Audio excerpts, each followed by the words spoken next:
Alors, je me perds dans mes traits au bout d'un moment, même quand j'en fais peu. Euh, ouais. Euh, En fait, ce qu'il faut, c'est faire des choses.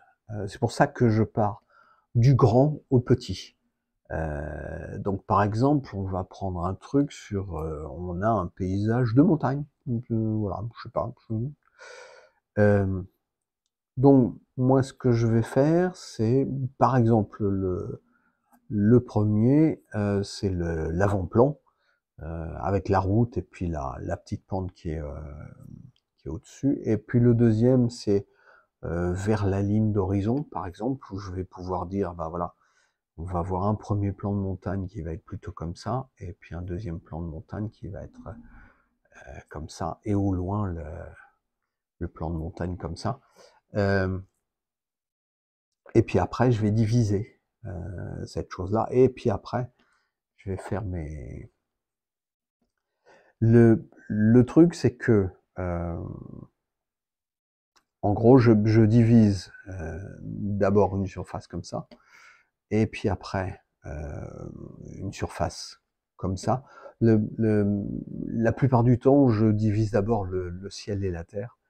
Euh, je vais te le faire d'ailleurs, comme ça. On va dire même que ça va être à la moitié. C'est pas grave du tout. Donc je divise le ciel et la terre, et donc après, je peux dire, ben voilà, finalement, il va y avoir un truc comme ça qui va faire le premier plan, et puis poursuivre un truc comme ça qui va faire le deuxième plan, et puis au loin les montagnes qui vont être ici, et puis en dessous il va y avoir la route, et puis les champs, et puis là il va y avoir notre rang de arbres.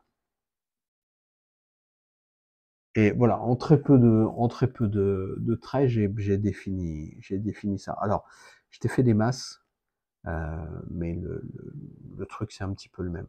Alors, n'hésite pas à faire, moi, je fais pas la ligne d'horizon, mais je me dis, au moins dans ma tête, et je te conseille de le faire sur le papier les premiers temps.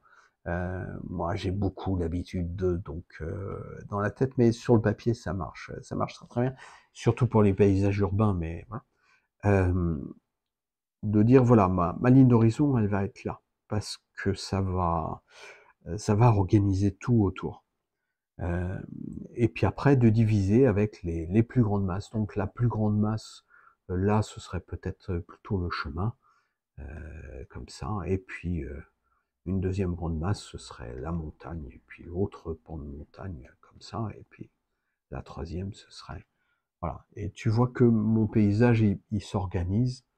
Euh, et après, je vais peut-être faire euh,